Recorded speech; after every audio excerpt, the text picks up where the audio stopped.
A man walks into a diner as a news report plays about a serial killer. Minutes later, a waitress is murdered. Then time resets. The same diner, the same people, the same crime. Every attempt to escape fails. Violence changes nothing. Mercy changes nothing. Each reset forces him to confront the consequences of his actions again and again. What appears to be a supernatural time loop is something else entirely. The story takes place in a diner. Two people are sitting together, watching a news report about a serial killer known as Mangler and his crimes. A man named Charlie enters the diner. The waitress, Anna, approaches to take his order. Charlie asks her to sit with him. Anna refuses, saying she does not know him. Charlie replies that sitting together is how people get to know each other. Anna finds the request unsettling, serves him his coffee, and moves on to other customers. Several addicts are also gathered near the diner. They call Anna Mom because of her age. One of them recognizes her and tells her she used to babysit his sister. Don't worry about it, Mom. When Anna finishes her shift and leaves the diner, Charlie is standing outside. He offers her a cigarette and asks her out. Anna declines both and continues walking. Charlie suggests they at least talk and follows her. Anna takes pepper spray from her bag. Charlie tells her he is heading to his truck. She tells him to go ahead. He then pulls out a gun and points it at her, ordering her to come with him. Anna begs him, saying she has a young daughter. Charlie forces her into his pickup truck and asks if she could ever see herself with someone like him. Frightened, Anna says yes. She tells him she has had a bad day, but would like to do something tomorrow, suggesting they could go to dinner. Charlie asks what she would wear. Anna describes a revealing dress, going along with him out of fear. Charlie then stabs her. Immediately afterward, he is sent back in time to the moment he first entered the diner. Anna is alive, and everything appears unchanged. The same people are present, sitting where they were before. Charlie takes the same seat. When Anna approaches, he asks her for the date and asks if she knows him. She responds by asking if they have met. Charlie, confused, places his order. A man named David is sitting nearby. Charlie tries to speak to him, but David does not respond and appears unaware of Charlie's presence. Charlie returns to his seat.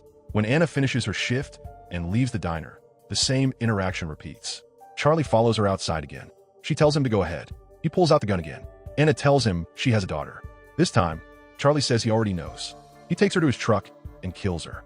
Once again, he is sent back to the same moment in the diner. Charlie accuses the people around him of manipulating him, though no one understands what he means. He demands that Anna lift her top. Another customer, Sam, tries to intervene, and Charlie pulls out his gun. Anna lifts her top, and there is no wound. Charlie cannot understand how this is possible. Sam shoots Charlie, and Charlie is sent back again to the same moment. He confronts Sam, shouting that Sam shot him, then storms out of the diner. He gets in his truck and tries to leave, but the moment resets again. Attempts to escape fail. No! Charlie realizes he is trapped in a time loop. In anger, he shoots Sam and leaves the diner, only to return to the same moment once more. This time, Charlie quietly takes a seat and speaks politely to Anna. He approaches David and asks what he would do if he were trapped in a time loop. David does not respond. Charlie begins testing boundaries. He blocks a young woman near the restroom, then sits at a couple's table and tells them he wants to get to know them, showing them his gun to intimidate them. The couple is having an extramarital affair. Charlie tells the man his wife sent him to kill him, then says he is joking. I'm gonna kill you. He later sits with two nurses who are uncomfortable and leave. In a subsequent loop, Charlie kills one of the nurses before she exits the restroom. The loop does not reset. He places her body on a cart and tries to leave, but a worker stops him, saying the cart belongs to him. Charlie takes the worker outside and shoots him, disposing of the body in the trash. When the other nurse comes outside looking for her friend, Charlie offers to help search near his truck. She refuses. Charlie returns to the diner and sits with Sam and Gary, ordering another round of beers. While serving the drinks, Anna tells them it is their last round and that the diner is not a bar. The surviving nurse enters and reports that Sophie is missing and that Charlie was outside. Charlie returns to the couple's table, slits the woman's throat, and kills her partner, telling him his actions are condemned in the Bible. He then points his gun at the nurse and stops Sam from drawing his weapon, stating that killing everyone would not be enjoyable. At that moment, the cook comes from behind and kills Charlie. In the next loop, Charlie speaks to David again. He compares the situation to placing a shark in a tank of guppies and begins killing people in the diner. Sometimes he is killed by the cook. The loop continues repeatedly. Charlie, who previously enjoyed killing, grows tired of it. He memorizes every line Anna says. He orders eggs and bacon, despite being told they are not served at that time. He insists they have eggs in the refrigerator and places them in front of the cook himself. The cook orders him back to his seat. Charlie attacks him, but the cook overpowers him. I'm getting real tired of your shit. You hear me? Charlie tells David he believes the cook cannot be killed and may be the key to escaping the loop. He attempts to kill the cook in multiple ways, failing each time. Eventually, he shoots the cook, prepares the eggs and bacon, eats, then shoots himself.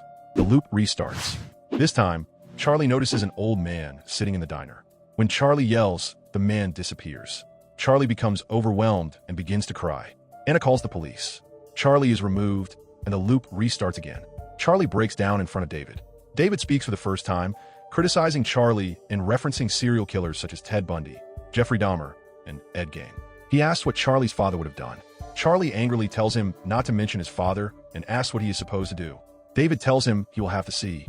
Charlie claims he has killed everyone. David responds that they're all still there. Charlie asks if killing everyone cleanly would end the loop. He proceeds to kill everyone in the diner one by one. At the end, only Anna remains. An employee arriving for a shift change enters, and Charlie kills her as well. He tells Anna he cannot continue, that he cannot sleep or die, and that she is the last. He kills her.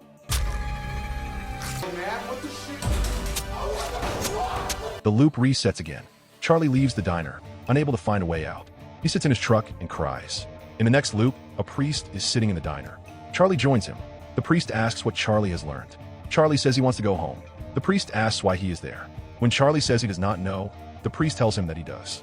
He explains that Charlie is there for salvation and urges him to try. Charlie admits he has done terrible things. The priest recites a Bible verse and tells him he has the power to choose his destiny. Charlie asks for forgiveness and wants to be free. The priest tells him to start over.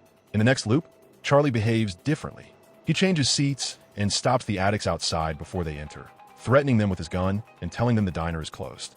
He offers to arrange a ride home for a young woman, who declines and leaves. Charlie politely orders from Anna, who responds warmly. He thanks the nurses for their service, and they appreciate it. He speaks to the couple, describing his abusive father and the harm caused to his family, urging them to consider the impact of their actions on children. David does not appear in this loop. Charlie eats dinner with Gary and Sam, laughing with them. Outside, Anna asks Charlie for a cigarette. They look at the stars together, and Anna talks about her daughter's knowledge of constellations. Charlie walks Anna to her car. She asks if the pickup truck is his. He says it is. She kisses him. They enter the truck, and Charlie leaves his gun outside. Nervous, he asks why this is happening. Anna pulls him closer and kisses him again. Charlie then stabs her. This time, the loop does not reset. The scene shifts to a therapeutic facility where a board has been observing the events on screens. The diner was a simulation inside Charlie's mind. Charlie had agreed to participate. When he sees Anna there, he becomes agitated. The doctors explain that the woman is not Anna, and that he may have recognized her face from before the simulation. Charlie accuses them of interference. It is revealed that Charlie is a prisoner who entered the program believing he could secure his release by demonstrating change. Instead, he proved he had not changed. David is another criminal in the facility. The woman known as Anna in the simulation is actually named Amy, who participated as well. The project's director explains publicly that the program forces criminals to confront the human impact of their actions in an effort to rebuild them into functioning members of society. Critics argue that repeatedly reliving violent crimes amounts to cruel and unusual punishment. The effects on Charlie are evident. He is unable to sleep. Amy administers an injection and sends him back into the simulation once more. If a person is forced to relive their worst actions until they understand the harm they cause, does that create real change, or does it simply expose what was already there? Is punishment enough, or does accountability require something more? Share your thoughts in the comments. Until next time, guys. Peace out.